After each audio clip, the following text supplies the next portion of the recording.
যে রব্বুল আলামিন আমাদেরকে অত্যন্ত দয়া এবং মায়া করে কোরআন নাযিলের মাধ্যমে করছে আলহামদুলিল্লাহ। আল্লাহ রাসূল সাল্লাল্লাহু আলাইহি ওয়াসাল্লামের হাদিস অনুযায়ী খায়রুকুম মান তাআল্লামা আল-কুরআন ওয়া আল্লামা, যে ব্যক্তি কোরআন শিখে এবং শিক্ষা দেয় সে হচ্ছে সর্বোত্তম ব্যক্তি। এবং এই কোরআন শিক্ষার সাথে সম্পৃক্ত অর্থ দিয়ে, বুদ্ধি দিয়ে, পুরস্কার দিয়ে উপস্থিত হয়ে বিভিন্নভাবে তারা সহযোগিতা করেন দেশে প্রবাসে। সবাইকে আল্লাহ উত্তম প্রতিদান দান করুন, আল্লাহুম্মা আমিন। আমাদের এই প্রতিষ্ঠান পরিচালনা করতে গিয়ে আমাদের সাবেক শিক্ষার্থী, এলাকাবাসী, আমাদের সহমণ্ডলী আর্থিকভাবে আমাদেরকে সহযোগিতা করেছে, বিভিন্নভাবে সহযোগিতা করেছে, সেই জন্য আমরা আন্তরিক শুকরিয়া জানাচ্ছি।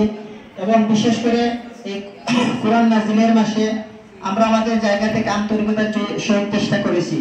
এই শিক্ষা কার্যক্রম পরিচালনা করতে গিয়ে যদি আমাদের কোনো ত্রুটি হয়ে থাকে, গাফলতি হয়ে থাকে, আমরা আল্লাহর কাছে ক্ষমা চাচ্ছি। এবং আমাদের পক্ষ থেকে যদি তোমাদেরকে শাসন করতে গিয়ে যদি তোমরা কষ্ট পেয়ে থাকো, আমাদেরকে ক্ষমা করে দিবে। এবং তোমাদের জন্য প্রাণ ভরে দোয়া করি, তোমরা এই কোরআন চর্চা করতে হবে, অন্ততপক্ষে প্রতিদিন ফজরের নামাজ পড়ে এক রুকু দুই রুকু করে তেলাওয়াত চর্চা করতে হবে। যারা আজকে কৃতিত্বের স্বাক্ষর রেখেছো তাদেরকে আন্তরিক শুকরিয়া জানাচ্ছি। যারা ভালো ফলাফল অর্জন করতে পারোনি, তোমাদের জন্য দোয়া করি তোমরা আগামীতে কঠোর পরিশ্রম এবং অধ্যয়নের মাধ্যমে, কোরআন চর্চার মাধ্যমে